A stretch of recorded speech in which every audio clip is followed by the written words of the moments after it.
দর্শক সবাইকে স্বাগতম। ২ নং হোসনাবাদ ইউনিয়নের অন্তর্গত দক্ষিণ নিচিন্তাপুর গ্রামে বিভিন্ন শিল্প এবং কৃষিজীব তৈরি হয়েছে। বলসুন্দরী বাগানও এখন আমাদের গ্রামে তৈরি হয়েছে।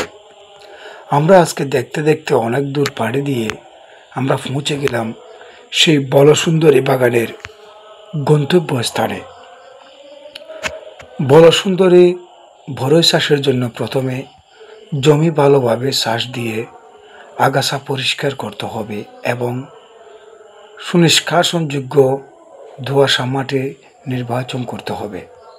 বসন্তের শুরুতেই সাধারণত মার্চ মাসেই ৮০-৬০ সেমি আকারের গর্ত তৈরি করে চারা রোপণ করা হয়, যেখানে প্রতি গাছের দূরত্ব ৫ হাত রাখা হয়। এর ফলে নিয়মিত সেচ সার প্রয়োগ করতে হয় এবং প্রয়োজনীয় অনুযায়ী ডাল ছাঁটাই করে গাছের যত্ন নিতে হবে, যাতে সেপ্টেম্বর অক্টোবরে ফুল আসে এবং শীতকালে ফল পাওয়া যায়। প্রস্তুত করার জন্য কিছু নিয়মাবলী রয়েছে। দোআঁশা জৈব পদার্থ সমৃদ্ধ এবং ভালো জল নিকাশিত ব্যবস্থা সম্পন্ন মাটি বরই চাষের জন্য উপযোগী। জমি ভালোভাবে চাষ দিয়ে আগাছা পরিষ্কার করে বেড তৈরি করতে হয়। চারা রোপণ করতে হয় বসন্তের শুরুতেই, অর্থাৎ মার্চ মাসেই চারা রোপণ করা ভালো। প্রতি গাছের মধ্যে ৫ হাত বা ২.৫ মিটার দূরত্ব রাখতে হবে। বৃক্ষরোপণের ক্ষেত্রে চারা রোপণের সময় গর্ত জৈব সার যেমন গোমর সার মিশিয়ে দিতে হবে। গাছ লাগানোর পর নিয়মিত সেচ দিতে হবে, বিশেষ করে যখন মাটি শুকিয়ে যায়। সার প্রয়োগ কীভাবে করবেন? গাছের বয়স এবং বৃদ্ধির উপর নির্ভর করে বছরে ২ বার সার প্রয়োগ করতে হবে। সাধারণত চারা অবস্থায় বেশি সার লাগে, যা ধীরে ধীরে বাড়তে হয়।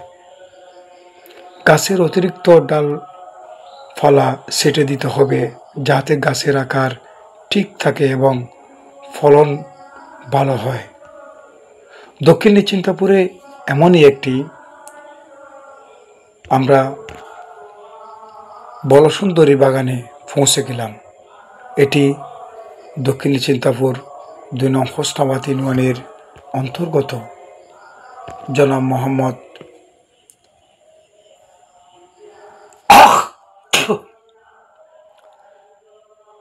হোসেন ভাইয়ের বাগানে আজকে আমরা পৌঁছে গেলাম।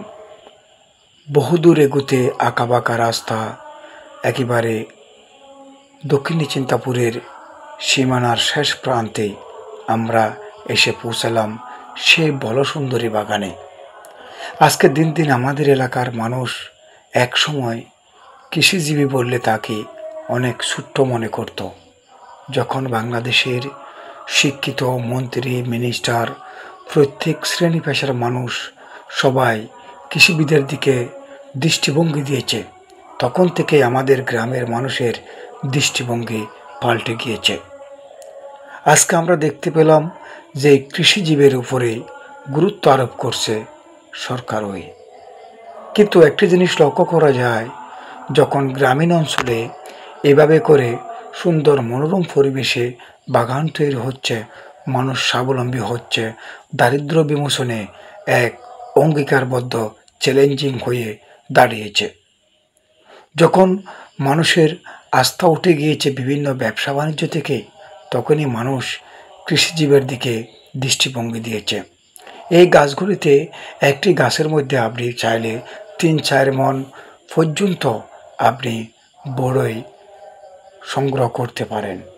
অনেকে স্বাবলম্বী হয়ে বাংলাদেশে হাজার কোটি টাকার মালিকও হয়েছে। তবে মোহাম্মদ হোসেন লাদাকে আমরা ধন্যবাদ জানাই। সুন্দর একটি প্রাকৃতিক দৃশ্যের মাঝখানে সবুজের লীলা নিকেতনের বুকের মাঝে তৈরি করেছেন একটি বলসুন্দরী বাগান। যে বলসুন্দরী বাগানে এখনো পর্যন্ত কোনো সরকারিভাবে তেমন কোনো তিনি সহযোগিতা পাননি।